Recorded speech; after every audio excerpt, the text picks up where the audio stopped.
Good evening, everybody. Thank you for joining me. I appreciate you being here on a warm June evening here in the Great Pacific Northwest. And I'm just gonna get right into it today. And we are talking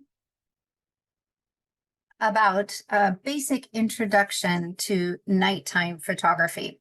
So this is going to be a really real low level, I guess we'll say, because there's a lot to learn about nighttime photography. So we'll see what we can get into. This is me, and my motto is to live life with strength, love, and adventure. It's even tattooed on my arm right there as a reminder. Born and raised here in Washington, and I now live on Puget Sound on our motor vessel, Our Dance, with my husband. And I love to be outdoors, anywhere outdoors, if it's kayaking, hiking, backpacking,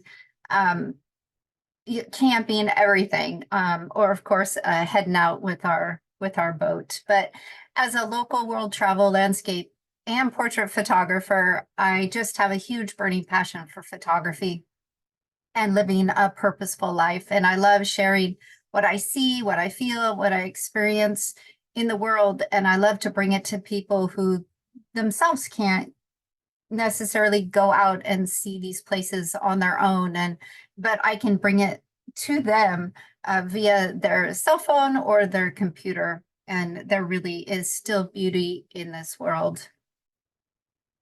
Full disclosure about tonight, I am not an expert at nighttime photography, not even close. But I struggled with learning nighttime photography because I was just going on YouTube, teaching myself, reading, all these things. And so what I want to do for you is hopefully shorten that learning time and get it to where even tonight, after we're done here, you could go out and shoot the moon even. And actually there's some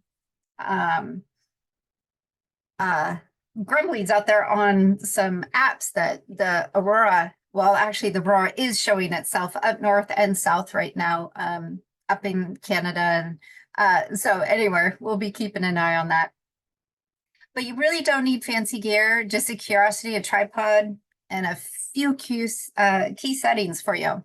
So what we're learning tonight is core gear, basic settings, how to photograph the moon, the Milky Way, the Aurora Borealis. We're going to do a little bit of basic editing in Lightroom, and hopefully I'll have some tips for you to build your confidence, and then a couple practice ideas. So truly, if you can shoot in the daylight, which I think most of you that are listening to this can, you can shoot at night because the stars, the moon, and the aurora, they're just all light, and it's learning how to catch it. And so that it's a little bit different, but the same in many ways. So why try night photography? You can capture unseen beauty, long exposures. We do those so we can see what our naked eye can't. It causes you to slow down and to create your art intentionally. Every shot feels like magic. I won't tell you how many times I've giggled or been just in awe when I've got home and put my memory card in Lightroom and seen what I got. There's all sorts of feelings that come to me when with night photography. There's sometimes drama, there's silence, there's wonder, creative, calming, awe-inspiring. You know, being up at 2:30 in the morning to capture the aurora is it's just an amazing moment. So the first thing we're going to talk about is core gear. So basically, you need a DSLR, a mirrorless camera, or even your smartphone. Smartphones can capture the aurora, as we're talking about it, in a little bit of the Milky Way. Moon usually doesn't do too great. There are some techniques you can do. But the little bit of a long exposure on your smartphone for the Milky Way and the aurora work pretty good. You will not get what your DSLR, your mirrorless does, but it definitely, you can see better than just with the naked eye. So the lenses I use for my Milky Way and Aurora are my wide angle lenses. And so it allows me to capture the biggest piece of sky I can possibly do. And here's my my wide angle. And if you could see there, it's a 14 millimeter to 30 millimeter. So I can see a lot of sky with that. So I love that. The one lens that you can use for shooting the moon is a zoom lens. And I often use I call it my workhorse, 28 to 300 to get the moon. Sometimes I even shoot up to my 500 millimeter to get the moon, depending on how far away it is. And if I just am capturing the moon or trying to capture a lot more around it. A tripod is hands down, yes, you need to have a tripod. You cannot do long exposures without a tripod. So there's inexpensive ones. You can spend $15 like at Best Buy or something to order. I recommend a little heavier because if there's any wind at all, you want to make sure that your camera holds still.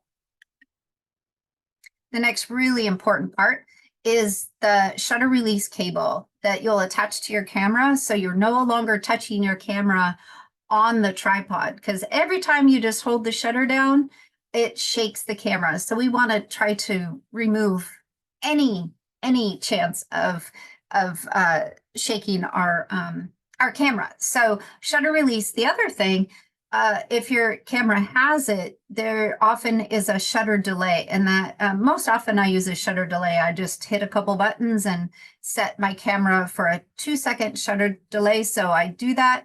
I let go of my camera. It waits 2 seconds, and then it fires the photo. So some basic camera knowledge. We're not going to go too deep into this. I have a whole another call YouTube that you can go watch, that's all about exposure and iOS and our apertures and so forth. But and it gets way more into detail, but we'll go over this a little bit. So our exposures, we want to make sure that our photos are not underexposed, too dark, or too light, overexposed. Here's a little cheat sheet to remind you how the first part is how our aperture affects the light.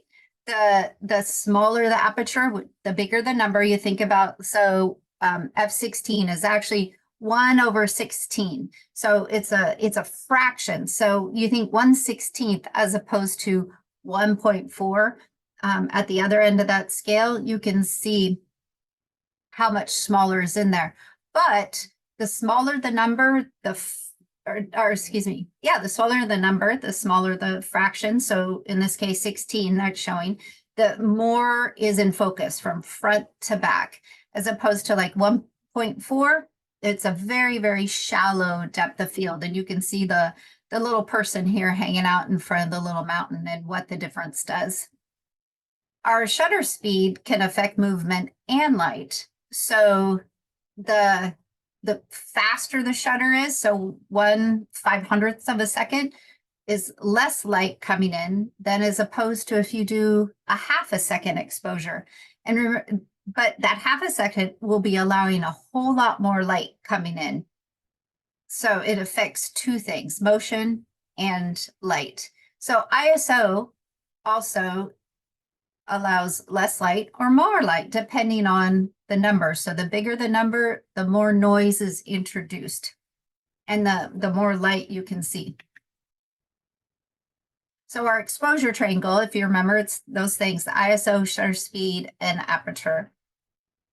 Real quick, a little more on the ISO, less noise and darker for the lower numbers, a lot more noise and brighter for the bigger the number. Our shutter speed, slower shutter speed is more light. Faster shutter speed is less light. And then also your motion starts getting blurred. The longer your shutter is open, the more your shutter speed will get will blur. So if somebody's running, if you're freezing it with, 1/500th of a second, you'll get that person frozen. But if you do a, 1 second shutter speed, that person's just going to be a blur. Our aperture, again, more light, blurry background to f22, f16, less light, sharper focus throughout your whole photo. And these will be all important for when we're doing our nighttime photography. So raw image, I highly, highly, highly encourage you to shoot in RAW. If you've never done it before, now's the time to start shooting in RAW, because you need all the information, all the details that your camera captures with RAW. And actually your cell phone can do RAW too, just most of them anyway, I think. So check into that. But RAW gives you way more information and bigger files for you to then edit later. So they do take up more room on your memory card, but you need the RAW to make your adjustments later. Otherwise, they're just going to be kind of a mess if you save in JPEG right there on your camera. So you need to be able to shoot in full manual to do nighttime, because you need to be able to pick all three items in your exposure triangle to get what you want to get. So knowing how to shoot in manual is really, really important. Another part of our settings is white balance. And you have the blue, which is the cooler, all the way to the reds. And what's always weird to me is that these numbers are reversed in Lightroom. So the 10,000 is the red and warm, and the 1,000 is the blue cool. So not sure, I need to look into that. But what I really recommend, since you're shooting in RAW, is that you can do your white balance in automatic. Just set your camera to do auto white balance, and then you can change that white balance anywhere you want, whatever. Sometimes this is where your creativity comes in as you're editing. Do you want the sky to be more blue, or do you want it to be more black? And do you want the Milky Way to have this color to it or this color to it? So it's a way for you to be creative and make your photos your own. So auto white balance. One of the other biggest things that you're going to need to do is remember your histogram. Set up your camera so you can see your histogram as you're going along. Over to the left are your blacks, and you want to make sure you're not clipping there. Though with nighttime, it wouldn't be quite as bad. But over on the right, you do not want to be clipping those highlights, the whites over there, specifically the highlights, because you lose all the detail when it's too bright. So we'll make sure that the neutral exposure here is a good place to be, or a little bit to the right, which brings in the light you need. So basic camera settings for night shots. So shoot in RAW, and then your ISO will probably be between 800 to 6400, but you might even need more light depending what you're doing. It's not a cut and dry. I'll share in a bit where I always start, but then things can change from there. Sorry about the light coming in through the boat window here. But what I love is with post-processing software like Topaz, Denoise, and so forth, you can push that ISO higher. It will have more noise, but then you can fix it a little bit in post. Your aperture, you want it as wide open as the lens you're using. So here, the one that I use for Aurora Borealis and the Milky Way, it is, if you can see, it's f4. So it's not a very fast lens at all, a fast lens would be like f2.8. And if you have one of those, that's fantastic. They often cost a lot more money. So I have this baby here, but it's been working fine for me for now. Maybe someday I'll be able to have enough extra change to go buy a faster landscape lens, but for now, this is doing a good job for me for where I'm at. The next, our shutter speeds are going to be 1 second to 30 seconds. Mine often are around 6 to 8, and then sometimes I do 25, and we'll talk about that. So another big thing, there's lots of big things, sorry, and I think I'm talking really fast too, but manual focus. We cannot do autofocus for nighttime. Now, I do have a friend that has figured out autofocus for nighttime photography, and I still don't know how he's done it. But he's figured it out, but I cannot figure it out. And so you put it in manual focus, and then you'll need to, if you have live view on your camera, it often helps. So you turn on live view, and then you find a really bright star or something else, an object that might be in your foreground, and then you can dial in your manual focus at that point, and then put it back to regular view without touching. Some people tape their manual focus so it doesn't get bumped, and but the other thing is you can focus to infinity.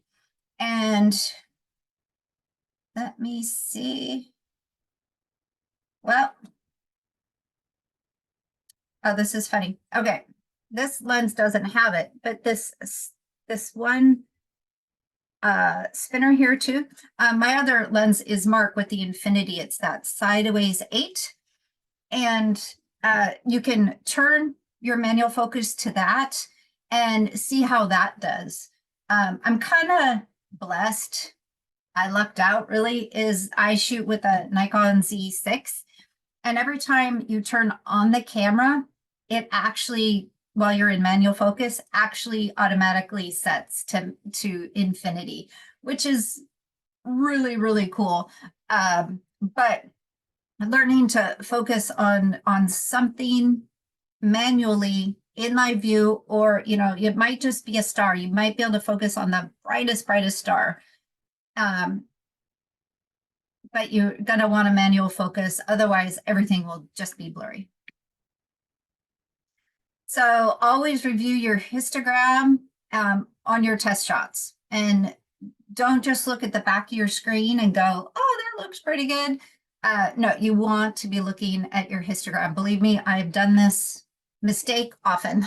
And so it's really not good, because I could have changed my settings and gotten a better out of camera shot.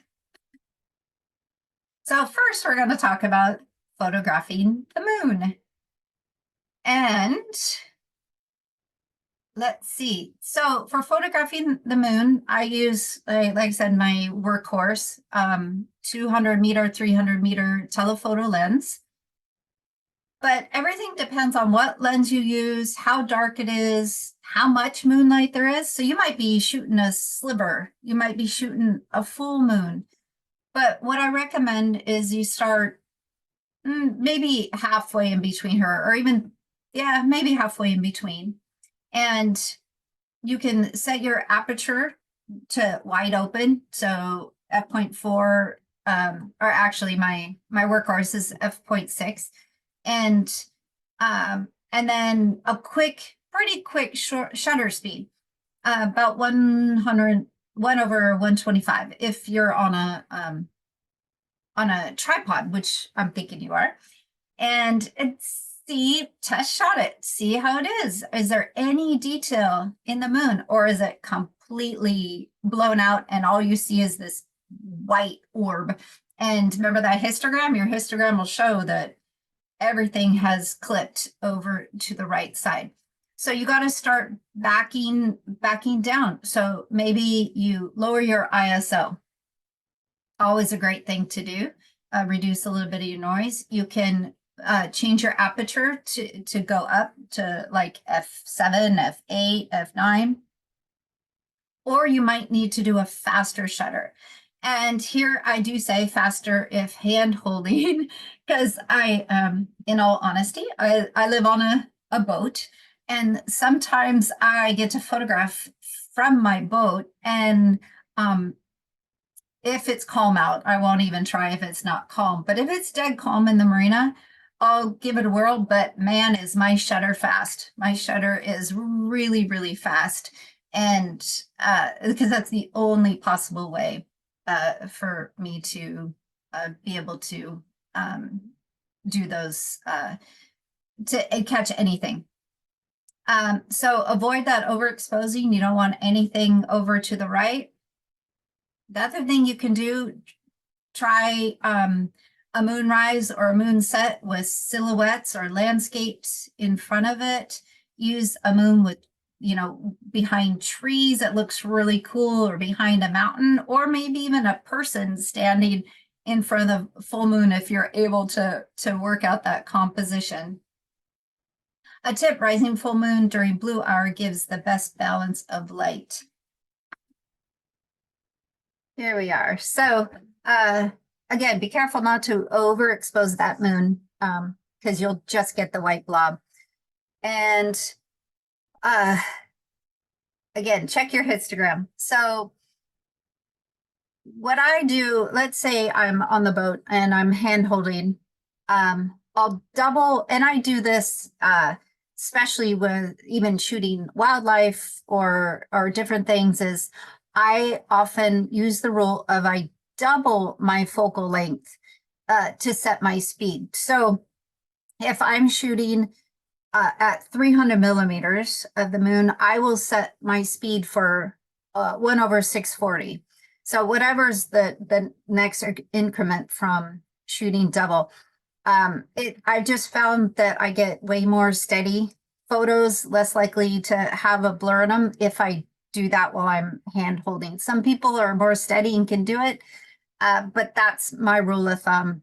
And it really works for wildlife, and even bumping that up a little bit more if it's moving wildlife. So if you're on a tripod, you can do a little bit longer exposure. So then you think how much light there is. So often I'll start with it wide open. So that f-stop that it's and is 5.6 on my work horse. So I would stop there. And then I would figure out the ISO that I just give an ISO a try, and then check my histogram and see then what needs to be changed. Is there enough light without blowing out the highlights, or do I need to up the ISO? If I'm on a tripod, do I need to lower the speed, make a longer shutter speed, or change my aperture, my f-stop? So that's why we need to be, it's okay to practice and see what your camera does and what your lens does, and go from there.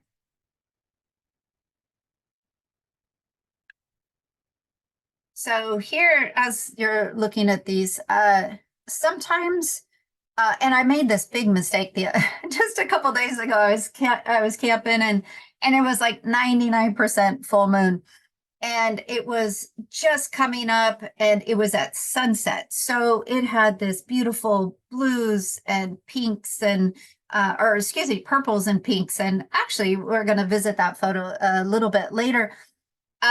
But it was over the water, and there were mountains, and I could not get my setting. It was either blowing out the moon, or I couldn't get the foreground bright enough.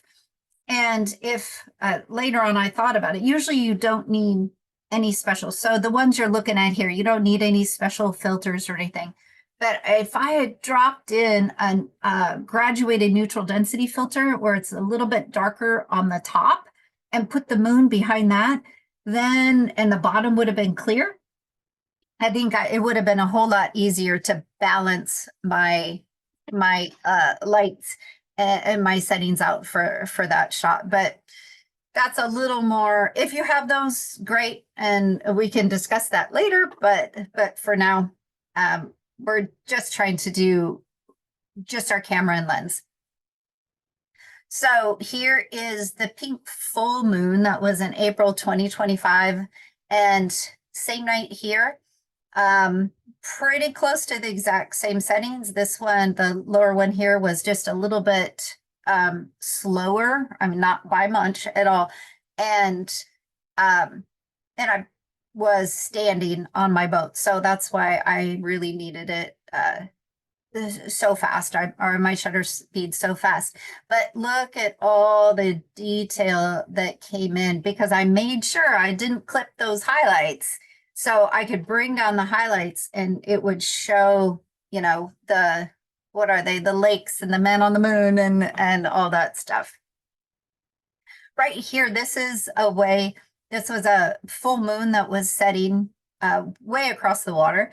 But I was so giddy when I saw that the trees were silhouetted in front of this awesome orange moon.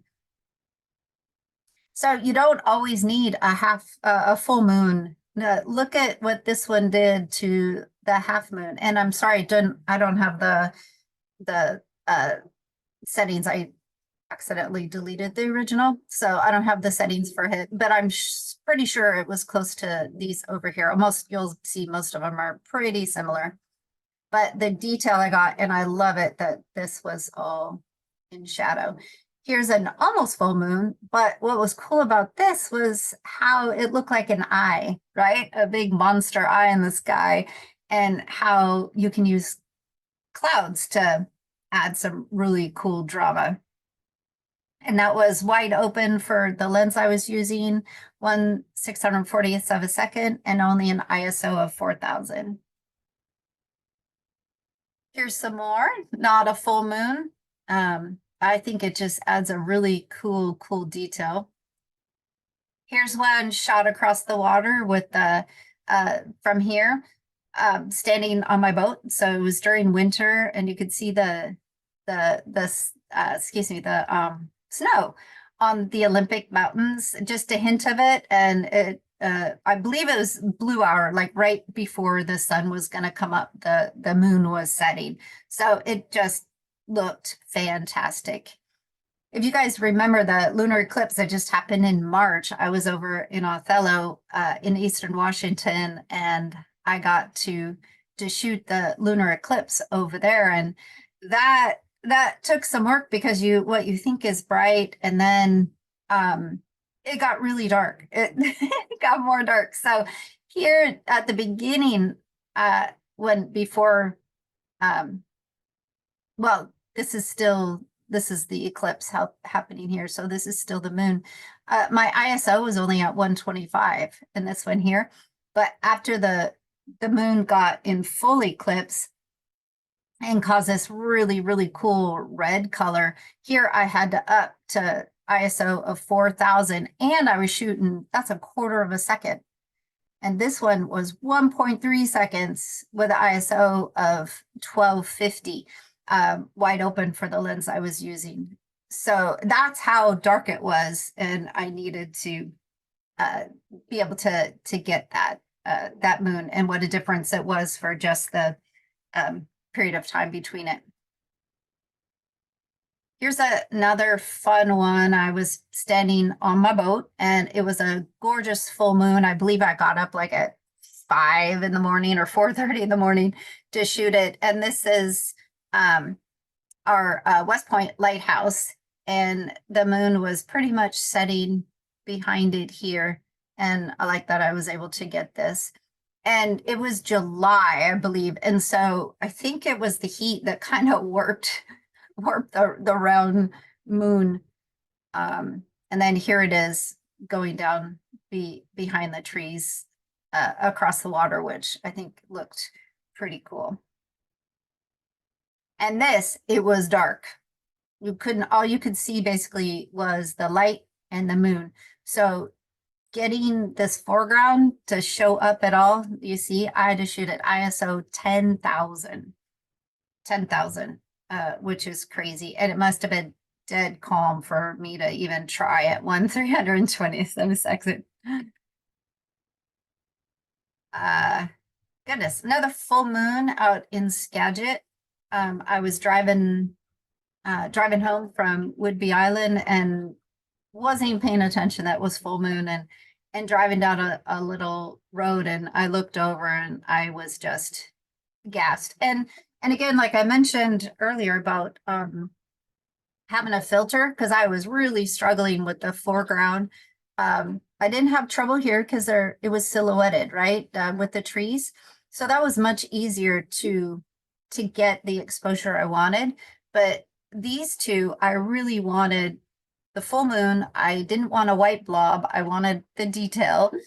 And I should have thrown on a neutral gradient density filter to have the darkness over the moon, so it wouldn't be so bright. And then I could do a brighter setting to have the foreground lit up some more.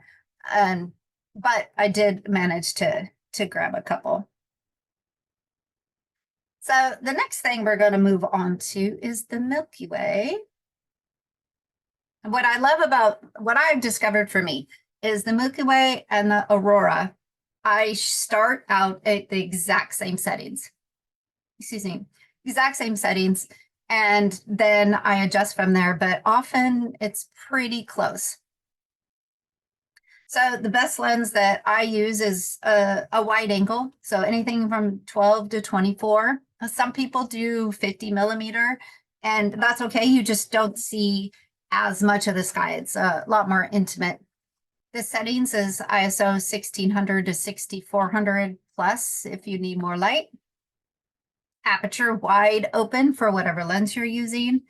And for the one I'm using, there's a rule. It's called the 500 rule. So it's 500 divided by the focal length equals your max shutter speed. And this isn't quite that answer. I use an app called Photo Pills that I have found to be a little more accurate. And so the point is to find with the lens you have, how many seconds you can keep that shutter open without the stars starting to smudge, if you want them to be pinpoint sharp, instead of, little smudges in your photograph. So with this lens, I can do 6 or 8 second exposures without my stars smudging up. We're going to do the same, the focus, the manually focusing that we talked about before. Now, the moon, you don't need to worry about. Moon, you can autofocus. There's so much light. You can totally autofocus on the moon, and that makes it a whole lot easier. But Milky Way and Aurora, you need to be focused manually. So we talked about it before, either using live view, pick an object in the distance if you can see it to manually focus, or a bright star. And again, live view can help you out by doing that, or focus to infinity. For the this was supposed to say for the Milky Way, and that, sorry, to the Milky Way is between March and October for us in the Northern Hemisphere. And often between 10 p.m. and 2 a.m. is when it's dark enough to photograph the Milky Way. Having a new moon, which means no moon, not a full moon, a new moon, or a sliver of a moon, or a moon, I don't know. I didn't pay attention to this for some reason, but I didn't know the moon doesn't always rise at night and go to bed in the morning. It can maybe not rise at all. We were in Norway. All of a sudden we are looking up and we're like, the moon never set for days. The moon never set. It was up the entire time. And we were trying to figure this out. But there are days that it might rise in the morning, so you can shoot all night in a even if there's a big moon out, or it sets early in the evening. So don't always just worry about what size of moon is out there, but check when the moon is rising and setting. The next thing is to find dark skies with little light pollution. So there's lots of websites. You just go dark sky maps, and there's different light pollution maps and different things. So that can help you figure out where you might want to post up if you want to go photograph the Milky Way. And this is the same for the aurora too. But there's lots of apps out there that I use to help out. So Meet Stargazers is a kind of a new one, but they have for dark skies and a whole lot of other stuff. They had moon stuff in there, all sorts of stuff. And these are the little icons that it looks like if you start looking for those in your cell phone to get these apps. Another big one is the moon phases. So that can tell you exactly what size of the moon is, is it waxing gibbous or waning, and when it will be up, when it's down. Then also the Stellarium is a great app, and then also the Sky Guide to help find the Milky Way and others. And let me see if I can pull up the Sky Guide real quick. And oops, let's see if you can see. So this isn't, real time. It's all done by GPS, so it's not real. Oops, but you can see, so hey, look, there's part of the Milky Way that's running through here. So it's still below the horizon. And then you can see where it's gonna rise and so forth. So anyway, super cool app. I love that one, use it often. So if you get out in dark skies and your eyes haven't quite adjusted, it's like, oh, where is the Milky Way? Just pop that puppy out and look, and you're like, oh, there it is. And then your eyes adjust to it, and it helps you out a ton for where you want to set up your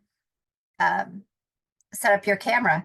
Now, PhotoPills is an amazing app, and you can use it to plan out where the Milky Way is going to be over Mount Rainier at a certain time of year. Will it be coming into this area? Where will it rise? What shape will it be on? Like, I just learned recently that earlier, so March, April, Mayish, the Milky Way in the North Hemisphere only comes up a little bit. It does kind of this arch thing. So you can do big panos, again, way more than I ever do right yet, but it just is at this arc. But then come July, August, it almost seems to go straight up. So if you've seen, being in the Pacific Northwest, being in Seattle, I've seen so many photos of Mount Rainier, and then the Milky Way pretty much coming straight out of the top of it. And that's later in like July, August type time, because that's when the Milky Way actually changes the way it is in the sky, depending on how we're rotating and all that. Not even going to pretend that I know all the science behind it, but that's what it is. Oh, and then PhotoPills also helps with figuring out, you can put in your lens and it'll tell you how to not get your smudges. So with the Milky Way, add foreground interest for drama. This is something I'm not really good at yet. I'm still, I'll say, someone who only a few years into this, but that's one of the things I really want to start doing this year, is adding really great foregrounds to my skies, to my night skies. So you can use old barns, trees, silhouettes to add scale interest to your photos. So here is my setting. And when you see my examples later on, you'll see how close my photos. I now start with this. So I'm hoping you'll figure out your start place so it'll be easier for you. But I start wide open at f4.0 with my trusty 14 to 30 millimeter lens. I can shoot 6 to 8 seconds. So I'll start with 6 and I'll start at ISO 6400 and then give it a try. So if it's not quite enough light, I'll bump it to 8 seconds, or maybe I'll bump up the ISO. And knowing that thankfully I have, Lightroom denoise and Topaz denoise that can help clean up that image a little bit. But also know that if you have a faster lens, like an f2.8, a faster lens like that allows in way more light than my f4 does. So if you're starting around there, know that your seconds open will probably be less, your ISO will be less. And so if you have a much faster lens than mine, start a little lower to start with. So here are some fun Milky Ways I've done. And these are all in the North Cascades. It's the area where you can, like the tallest place in Washington you can drive to, which is really, really cool. And I love it because we are camping. I go to bed, I set my alarm for like 11 or midnight or 2, depending on what time of year it is, what I need to do. I get up out of the tent. I already have my camera set up, ready to go. I got my settings on. I pop it on my tripod, take some test photos, make sure I'm good, do any adjustments, and pop off a few photos. And this is what I get. So this is 6 seconds. This is 8 seconds. And I had to bump up the ISO a little bit for that one. The color down here is, even though it's really, really, really dark sky up there, I think this is just sort of some sort of light pollution. So these two photos, though, are 25-second exposures. And you can see how many more stars showed up. But they're also not pinpoint stars. They're a little smudgy, mushy, but they're kind of fun because you can't see this with the naked eye. And now, mind you, the stars are amazing in the North Cascades and the dark skies. But 25-second exposure, oh my goodness, there are so many stars out there. Here's some more. This is San Joseph Bay out at Cape Scott and North Vancouver Island. I backpacked out there last year. Super easy backpack trip, like a mile. The drive out there is forever, but so just here's my formula: 4.0, 8 seconds, 6400. What I was giddy about when I got home, I didn't see it when I was taking the photos, and now I'm kicking myself because I should have walked I was camping on the beach. I should have walked a little further. But if you see down here in the bottom right corner, that bright, bright blue, that is bioluminescence. And it's super fun to photograph bioluminescence while getting a night sky photo too. It's just really, really cool. This is out at Mount Rainier on the way up to sunrise. Here we go, my formula. And this was just in Winthrop. And I really pushed the ISO formula for the first two, but I wanted to see what happened. So just to show you guys, look how many more stars that shooting with 12,800 ISO brought into this photo. And what's cool is it's the Aurora and the Milky Way in one photo. And then getting to clean it up with Topaz is brilliant. Here's the Milky Way running north-south, and here kind of running at an angle. And again, here's my formula that I use. Here's another Winthrop one with a part of, because more of the Milky Way was off to my right, but the Northern Lights were pretty far north. And it's not that I love both of these photos. It's just kind of show you guys that how many more stars show up here at 16,000 ISO. So let's get into the Aurora Borealis or the Northern Lights. And if you've noticed, we've been having a lot of them. And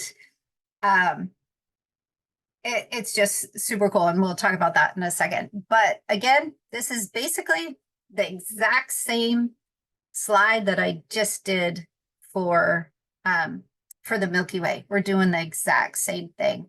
But the only thing is you might want a little bit faster shutter speed to stop the motion of the dancing aurora. So if the aurora is just doing this really cool dance, you might want to be able to get the ribbons, you would need a faster shutter speed than if you left it a longer shutter speed. It might be more like solidly one color or whatever color that is, like the green.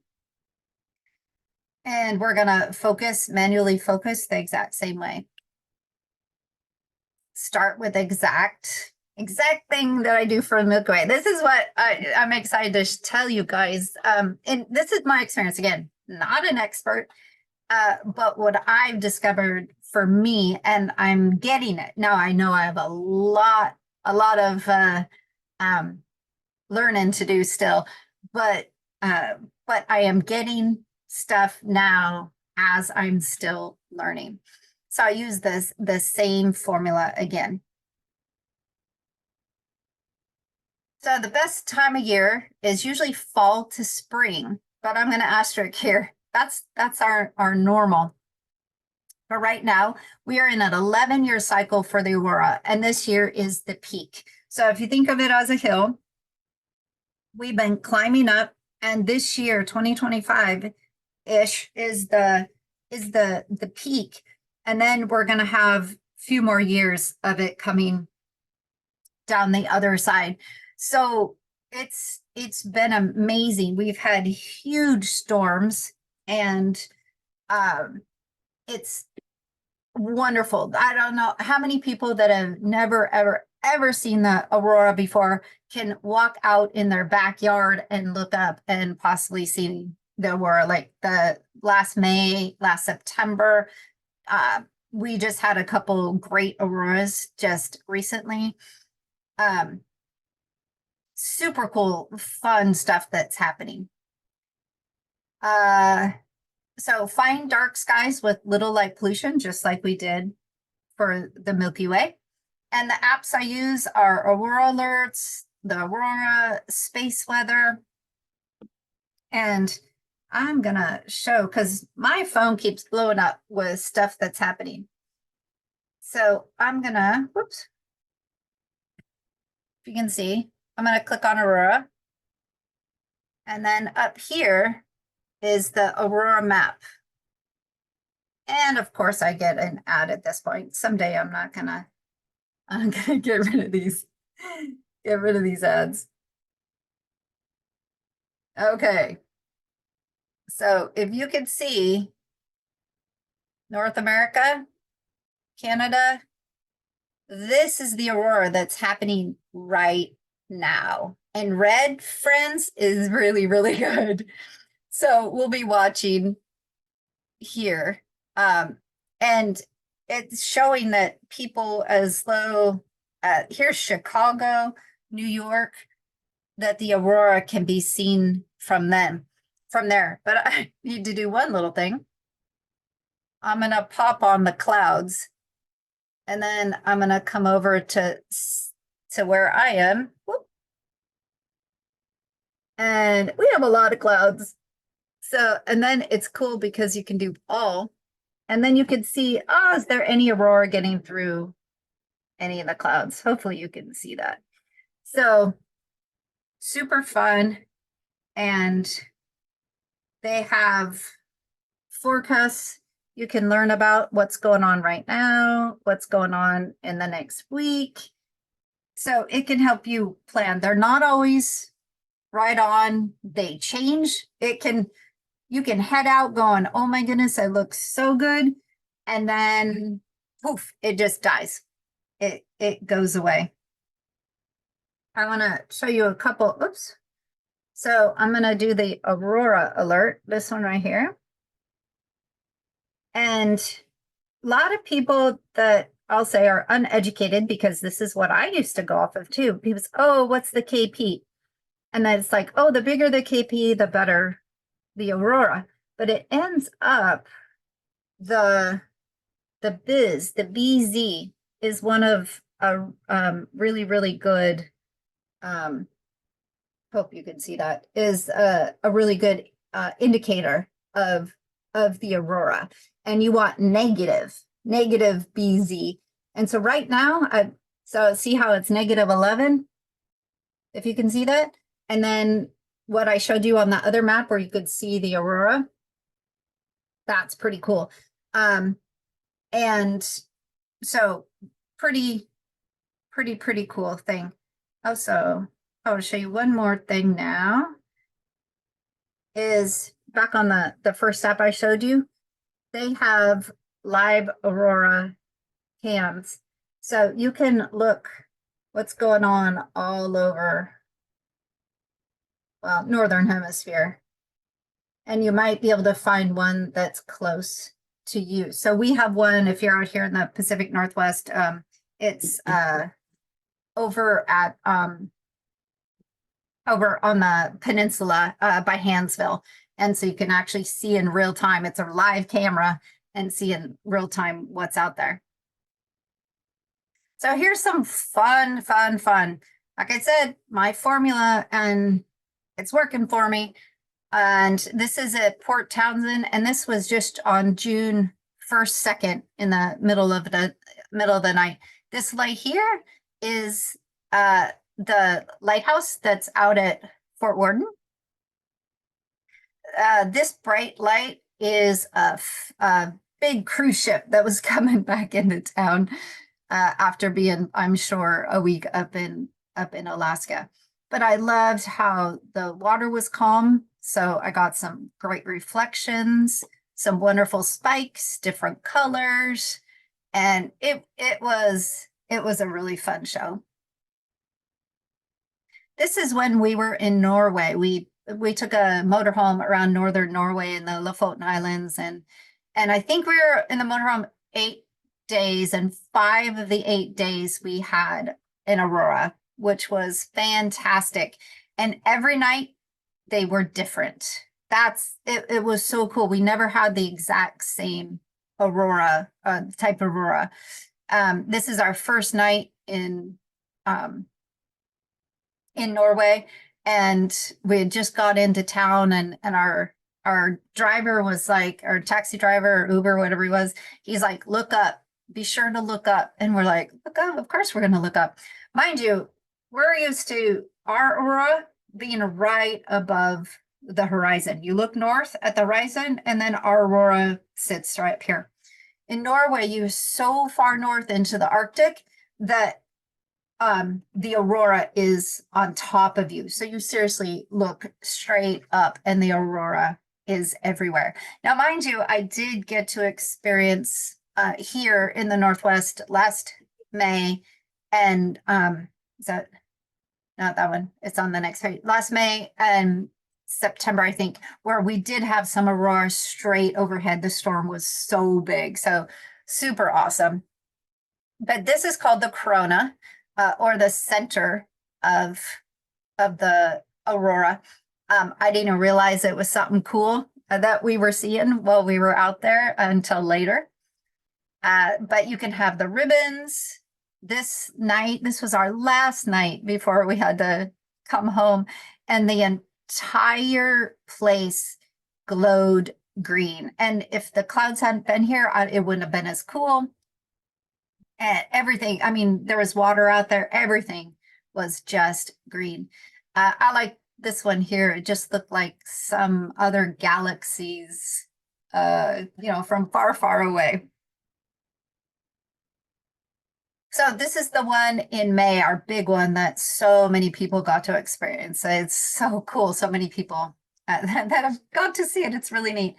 And these are in Squim. So looking over out here is the Dungeness Lighthouse. And so you could see all the colors, purples, pinks, blues, greens. And we also got the corona straight over our head while we were out there. It was magnificent. Here it is over the John Wayne Marina and some of the reflections out in the bay. And here, my formula, and it was so bright. So if you remember what's my normal 6,400 for my ISO, look at what it was at 640 to 1,600 because the storm was so good and so bright. And you could see a lot of this with the eye. The shapes moving. You might not necessarily see all the amazing color, but you can see shapes moving. This is out at Lake Peregrine in Winthrop, which was just a couple months later. And this is the the Milky Way running right through this crazy looking aurora. A lot of these are the aurora on the clouds, reflecting on the clouds, these green. It's like these are clouds, and it was just really cool, kind of eerie, but cool. And also had the Milky Way. This is Lake Peregrine, and got a little bit reflection. I was just out there shooting with my mom in May, and I got some cool reflections too. It's not in this deck though. Oh, and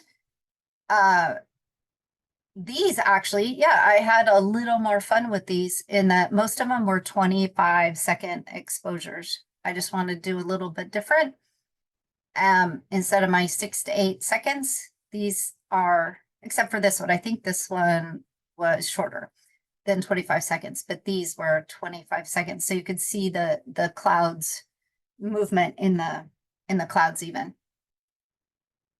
So another thing for doing the nighttime is I just threw these in really quick, are comets.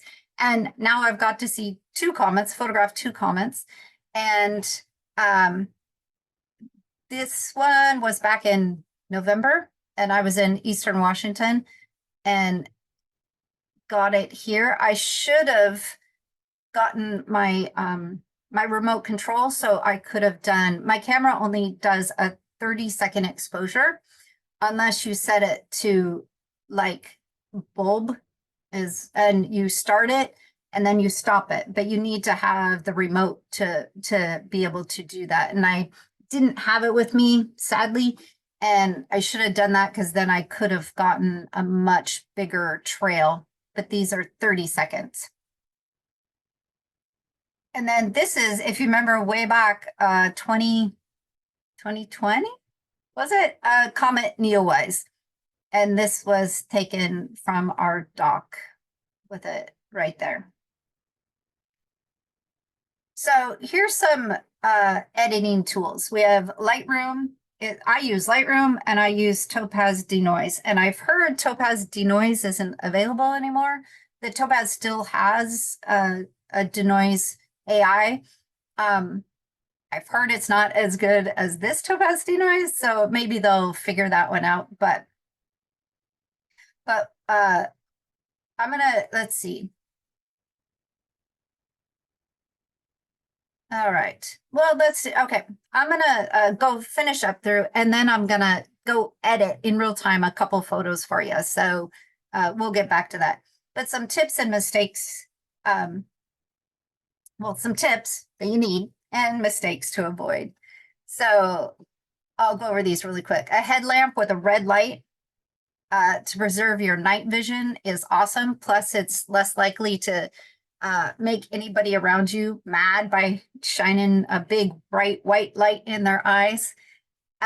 Scout your locations ahead of time during the daylight. You don't want to go fumbling around in the dark trying to find a place. Bring extra charge batteries and extra memory cards too, but cold drains power. of your batteries. So tuck your spare batteries like up against your chest or up against your core somehow to keep them cold, so the cold, or excuse me, keep them warm so the cold doesn't drain them.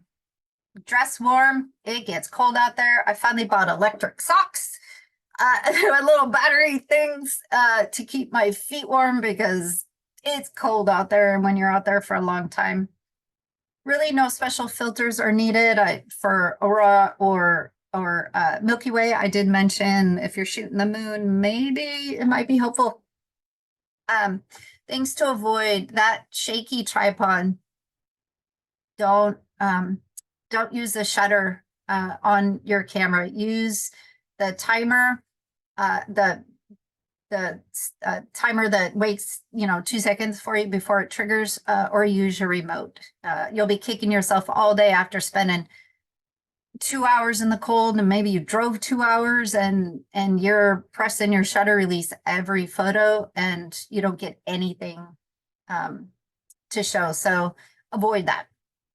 Autofocus struggles, use manual focus right away. Just unless you have this great big huge thing in front of you, like a ginormous lighthouse or something, and you can autofocus on that, and then get your f-stop correct. But I would use infinity and do manual focusing. Watch your histogram so you don't overexpose city lights, moon. Underexposing those foregrounds in Milky Way or the Aurora Borealis. Watch the histogram again. So really figure out what exposure you need to do. As you get more advanced, you can do photo blending or composite photos. So you would take a photo of your foreground while there's still some light out, and then leave your camera there. Don't move it. You can turn it off, but leave it there. And then when it gets dark, then you turn it back on, set to manual focus, or do your manual focusing, and then get your Milky Way or your Aurora even. And then later on, you blend those two photos in Photoshop, and so it allows you to get a lot more light in the foreground.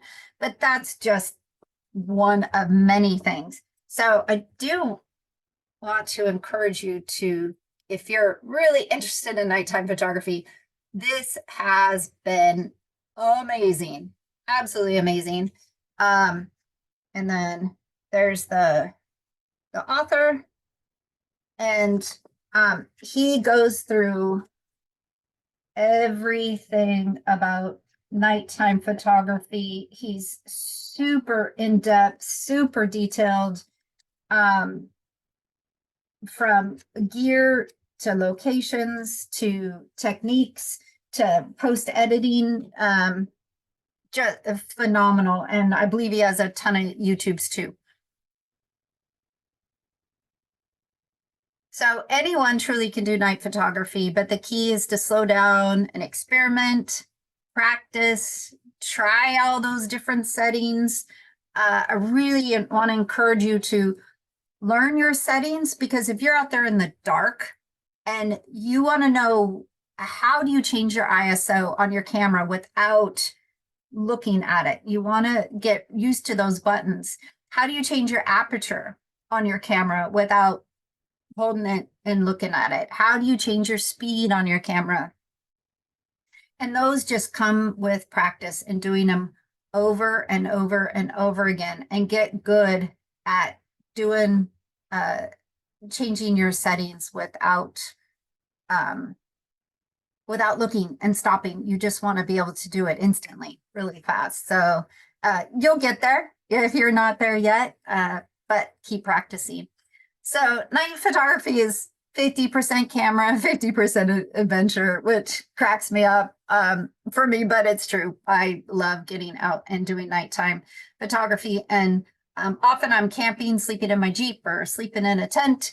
And then I come home and sleep for 12 hours because I'm exhausted staying up for sunset, maybe 1 or 2 alarms for night photography, and then sunrise photography. And then maybe I can go back to sleep for a little bit, or maybe I have to hit the road. So, the pain, but I love it. It's so much fun. And then I try to catch up on sleep when I get back home. So once you take your first nighttime photo, you'll be hooked forever. At least I was. I was camping. I'll tell you, I was camping at Quileute Resort out at First Beach in La Push, and I'd met another photographer that was out there camping and surfing, and I'm like, oh, I really want to try nighttime photography. And I, doing Milky Way. It was July or August, and I wanted to try. And thankfully, he had just a little more knowledge than I did, and he helped me find the settings. And I saw it come up on the Milky Way, come up on the back of my camera, and I truly was hooked. It's pretty fun. So before we go into practice, let me, all right, I'm going to stop this share. I am going to open this. All right. Oops.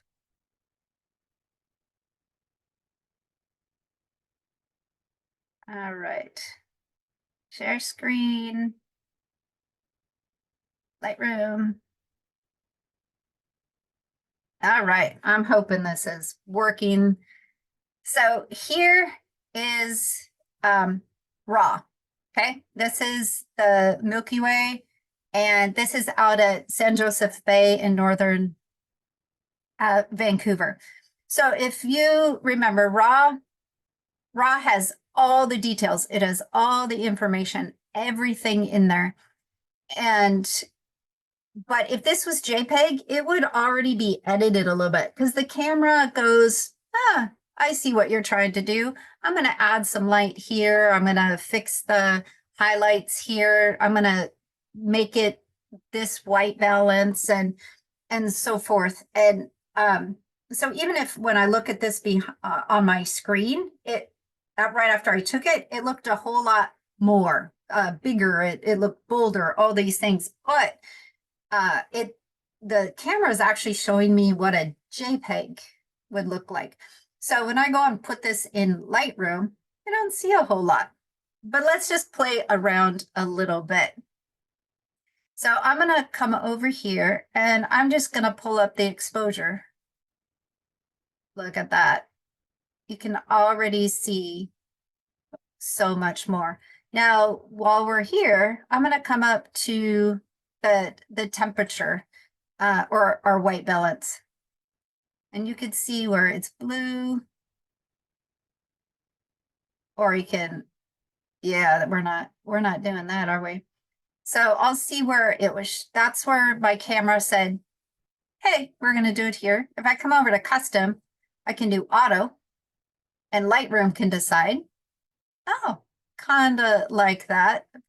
But I like a little bit more blue. So I'm going to cool it back down just a little bit to add some more blue. And I'm good with that. The next thing is I often add some contrast. And I'm probably heavy-handed at contrast, but that's who I am. And then you see the highlights, it takes away everything, right? Well, we don't want to go that high either. So we're going to just pop a little bit more light. Now our shadows, right, are going to be, this is the beach and a hill. And I'm going to see, look at that. Look how dark it is. So the camera totally just, there wasn't enough light there.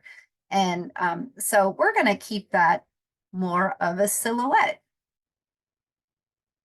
And our light, we can either do this darker.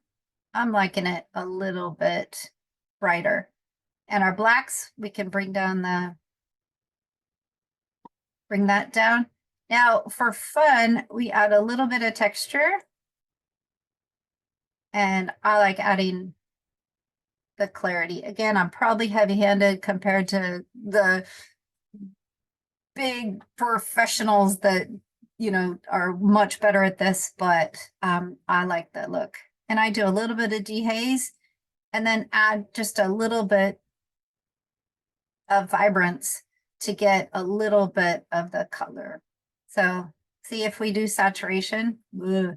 So I try not to ever do saturation. And that's it. Now I could easily, because there's a lot of noise in there. I could then, I'm not gonna, well, I'll do it. I'm gonna see how, hopefully it'll go fast enough. I'm gonna take it into Topaz Denoise AI. And I love this. So you saw how much noise there was, right? So I am going to, I like picking something where you can see not just the sky, but other things. And Topaz Denoise does a standard, they do a clear, they do a severe noise, and they do a low light. Well, my problem, I had low light. I should have changed some of my settings, maybe up the ISO, maybe did a longer shutter speed, but though I was at 6 or 8 seconds. So, but you can see even though that they're smudged a little bit, but I'm going to pick this, see how much nicer it looks. So I'm going to do that one and hit apply. And again, I am not an expert at this. This is what I'm doing. I know I'll learn more and learn better later as I keep going and learning, because you never stop learning. And but for now, this is what I'm doing until I learn better. And I'm actually really looking forward to get deeper into this book I know he has some better techniques for me. So here we go. We're going to look at this now, see how much less noise than that. Quite a difference, right? I love it. So you can even see probably as a, I think when they go horizontal, they're satellites. If they go in an angle, they're shooting stars. So, but then what I like to do when it denoises, it also takes down some of the details. So I like coming back in and bumping up. You see, like too much. Though it looks a little bit cool. Just bump up so you can, it adds back in where you can see the, see all these amazing stars. And I also noticed my horizon is not straight, and that is no good. So I'm going to come down here and do that. So there we go. So there's just a simple editing just on that. I did add in the topaz, but there you go. So let's quickly do. This is up at Port Townsend on June 1st, 2nd. The orangey light is the lighthouse. This is the cruise ship, as little whatever with the cruise ship coming in, but it is. I really like the temperature, the white balance, in that it has the greens, the yellows, the magentas, purples. It's got it all going on. I'll fuss with it and show you. See more blue or red, and that's just not what it was. So we're gonna keep it there. Brighten it, not much, because my settings were pretty spot on. Add some contrast. Now bringing down the highlights really brings down the cruise ship, which is awesome. And let's see if bringing up the, all right, so bringing up the whites, do you see how that helped a little bit? And shadows, I don't need the foreground of the beach. We'll just bring that in just a little bit and look at all those stars. And the blacks we can bring down. And then back, we're gonna come up and just hit the texture, clarity, and a little bit of dehaze. And I like to hit just a little bit of vibrance, maybe brighten it just a tad. And the noise is not bad. I'm just going to leave it now, but I would take it just like I did the Milky Way and pop it in the topaz. Well, the other thing is, actually, I'm not using this one very much. That Lightroom has a denoise now.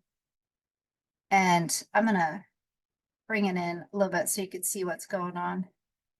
If I do this much, see how it cleaned it up a little bit?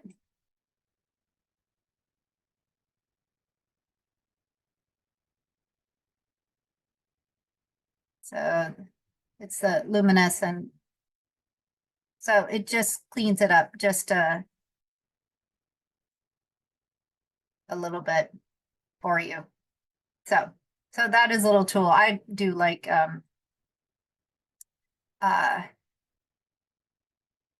the topaz a little better. All right. Last picture, since we're talking about the moon. This is the moon I was talking about that was up at Port Townsend too. And I've already brought that up, but what the moon I found is best is that you end up bringing on the highlights and then bringing up the contrast to get a little more of that. So do we need the shadows? Actually looks a little better bringing down the shadows, the whites. Nope, look at, we're blowing that out, but ooh, bringing down it, we can see more of the detail. Now also, because this was a little bit harder, if you can see the pinks and the purples in here, I'm gonna just add a little bit of texture and clarity, but find the dehaze. So obviously too much, but just dehaze it a little bit and then pop up a little more vibrance. That's icky, you see. Drop that back down. So anyway, this is not a fantastic photo by any means, but it was to be able to balance this in the foreground. I should have used that graduated neutral density, dropped it down, that I could have had more foreground and so forth. So, all right, we're gonna close that. And here we are still. So the last part, I really hope I haven't scared you at all. But practice is the key to night photography. Practice is,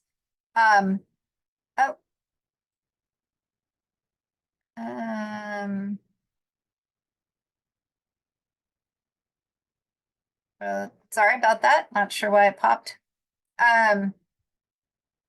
So practice is key to photography, period. And you know, like I talked about, just practicing your settings, your dials, your buttons, that you can do it with your eyes closed, do it at night, that you don't have to worry about that. And it'll just, it's one of those things that will make your photography a whole lot more enjoyable. So something you could do tonight, we're not a full moon anymore, but it's still, I can't remember if it's waning or waxing. I need to look that up. But there's a lot of moon out there tonight. So you could step outside, photograph the moon, follow the steps, practice, change up your f-stop, change up, chances are it'll be a faster shutter because there's a lot of light in the moon.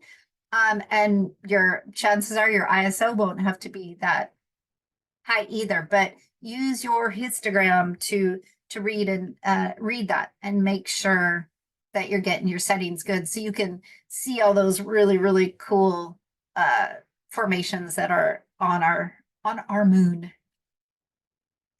Another thing, another practice point is to use your apps, all those apps I introduced you to, or go online and find your dark skies and head out to photograph the Milky Way. We are in Milky Way time. Here it is June. And so it's starting to come up like this. It's not straight up and down. It's more at kind of this angle right now in the Northern Hemisphere. So practice with your settings, do the manual focus or focus to infinity, shoot away, change your ISO, change your f-stop, change your, what's left? ISO, f-stop, and your shutter speed. Find a lovely foreground to add to your composition. And because honestly, I think easiest way, at least how I learned, is just get the Milky Way in your lens and just shoot that. Don't worry about the lighting on foregrounds and having a cool, composition. Practice the light on just the Milky Way, and that is easier. Then add in the cool foregrounds. The last idea to practice is, again, use all those apps, study online, join Facebook groups like the Aurora Borealis Washington State. If you're here in Washington, I think there's some in other states too. There's Aurora Borealis Today or something. I can't remember the name of it. But there are some amazing people on there that know the science. They know how to explain it. They can, talk you down if you look on your app and you're like, oh, it's coming. And they're like, but you're missing this, this, and this to make it an aurora, have the aurora show up. So don't ever feel bad asking questions, but try to educate yourself and go and get the aurora, because this year is going to continue to be fantastic and amazing to go see it and find those dark skies. Oh, and face north, since we are further down, being at our latitude, just look north, and then hopefully you'll get to see it above you too. If you need a trip, go to Fairbanks, except not during when it's 24 hours. It's a little hard to see the aurora. But Fairbanks is not a far place to go, at least from here. And they see their aurora a ton. So if you have any questions and that I can answer, feel free to post it. This will be posted on the YouTube as well, where you will be watching it. And so feel free to ask any questions, anything. I would love to help you out. And I love photography. I love the night sky. I have so much to learn. But I wanted to give you just a step up, a little closer, knowing that you can do it. You can photograph the Milky Way. You can photograph the aurora. You can photograph the moon, and do it well, even without being the expert Grant Collier or other photographers. And so just get out there, do it, enjoy it, and hope to see you next time. Thanks so much. Oh, and subscribe and like and all that stuff that you're supposed to do for YouTube. So appreciate you guys. Bye-bye.